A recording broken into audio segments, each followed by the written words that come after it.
Hello students, आज हम कक्षा 10वीं की हिंदी की पुस्तक स्पर्श के पाठ 6 जो कि गद्य खंड में लिखा गया है, जिसका नाम है अब कहाँ दूसरों के दुख से दुखी होने वाले, इस पाठ के सारांश को समझेंगे।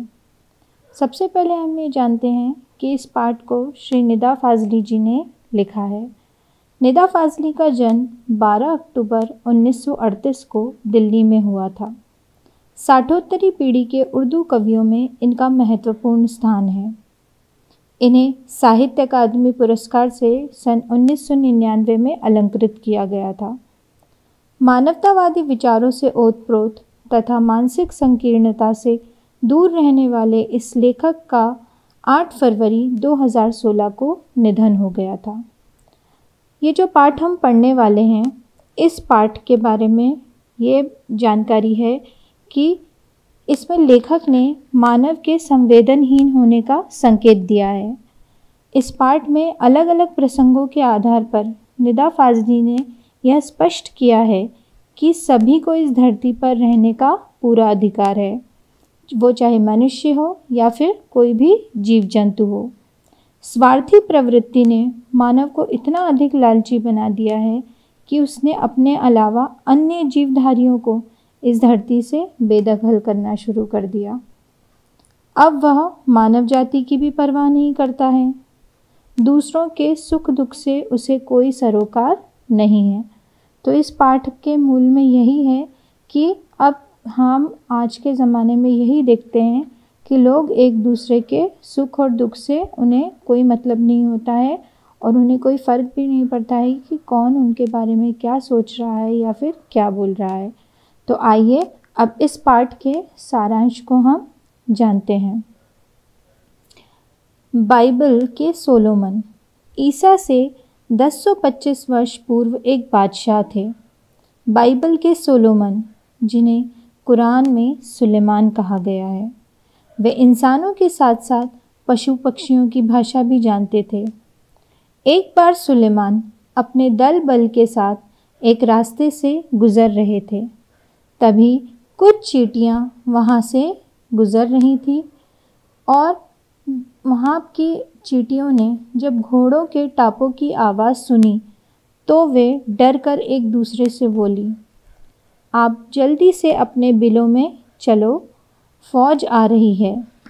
सुलेमान ने जब उनकी बातें सुनी तो कहा, घबराओ नहीं, मैं किसी के लिए मुसीबत नहीं हूँ, मैं सभी के लिए मोहब्बत हूँ।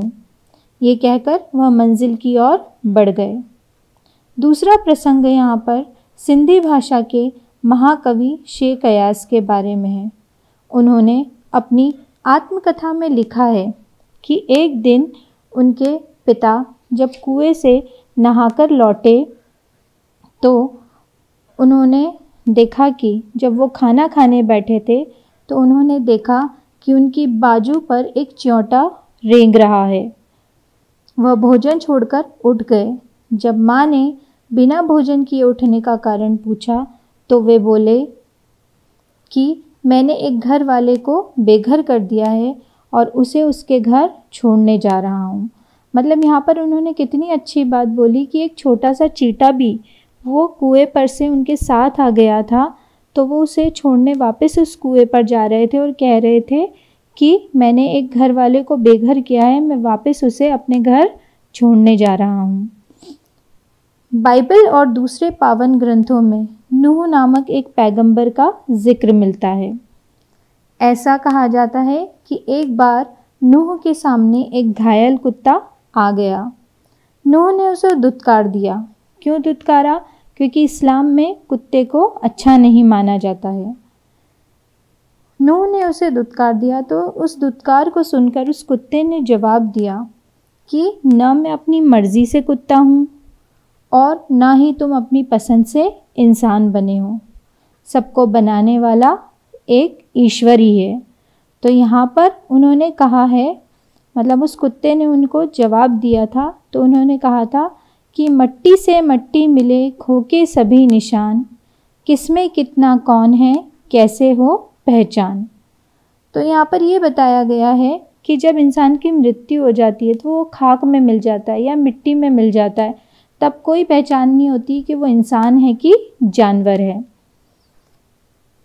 नूह ने जब उसकी बात सुनी तो बहुत दिनों तक रोते रहे। महाभारत के अंत तक युधिष्ठिर का साथ देने वाला भी एक कुत्ता ही था। दुनिया के अस्तित्व में आने का वर्णन विज्ञान और धार्मिक ग्रंथों में अपने अपने तरीके से मिलता है, परंतु यह सब जानते हैं कि पशु पक्षी, मानव, नदी, पर्वत, पहाड़, समंदर आदि सभी का इस धरती पर समान अधिकार है। लेकिन मनुष्य ज़्यादा बलवान, ज़्यादा बुद्धिमान है, तो उसने क्या किया कि इस पूरी धरती को अपनी मिल्कियत समझ लिया, अपनी जायदाद समझ लिया। पहले पूरा संसार एक परिवार के समान था, परंतु अब मानव ने अपनी बुद्धि से बड़ी बड़ी दीवारें खड़ी कर दी है।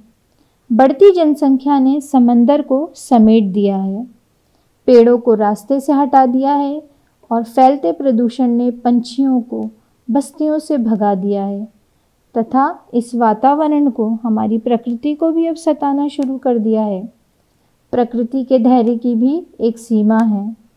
इसी कारण कभी कभी प्रकृति भी आपदाओं के रूप में अपना रूप बदल लेती है और क्या करती है, वो बदला ले लेती है। तो हमें ये चीज़ का ध्यान रखना चाहिए कि जब भी किसी चीज़ की अति होती है तो उसके परिणाम काफ़ी भयंकर होते हैं। लेखक की माँ सदैव कहती थी कि सूरज ढलने के बाद पेड़ों से पत्ते मत तोड़ो, दिया बाती के वक्त फूलों को मत तोड़ो, दरिया पर जाओ तो उसे सलाम करो, कबूतरों को मत सताया करो, वे हज़रत मोहम्मद के अजीज़ हैं, और मुर्गे को परेशान भी मत करो, वह अजान देकर सबको जगाता है। ग्वालियर में लेखक का एक मकान था जिसके एक रोशनदान में कबूतर के एक जोड़े ने अपना घोंसला बना रखा था। एक बार बिल्ली ने उसमें रखे अंडों में से एक अंडा तोड़ दिया। ये देखकर माँ दूसरे अंडे को बचाने का प्रयास करने लगी, तभी माँ के हाथ से वह अंडा भी गिरकर टूट गया। इस घटना से लेखक की माँ बहुत दुखी हुई और इस गुनाह को खुदा से माफ़ कराने के लिए उसने पूरे दिन का रोज़ा रखा, मतलब प्रायश्चित के तौर पर उन्होंने पूरे दिन का रोज़ा रखा था। आजकल तो सब कुछ बदल गया है, माहौल पूरा बदलता जा रहा है। पहले जहाँ समंदर थे, दूर दूर तक घने जंगल रहते थे, अब वहाँ पर बस्तियाँ बन गई हैं। उन जंगलों में रहने वाले जानवरों को अब जगह नहीं मिलती है कि वो कहाँ जाकर रहें। इन बस्तियों ने अनगिनत परिंदों के घर छीन लिए हैं, घरों में प्रवेश करने के सभी रास्ते बंद कर दिए हैं। अब न कोई सोलोमन है, न नूह है और न ही मेरी माँ है जो इन जीवों के दुख दर्द को समझकर उसे अपना दर्द बना सके। तो इस पाठ में हमें यही समझाया गया है कि आजकल वो समय नहीं रहा कि लोग दूसरों के दुखों को अपना दुख समझें और उनके दुख से दुखी हों। Thank you.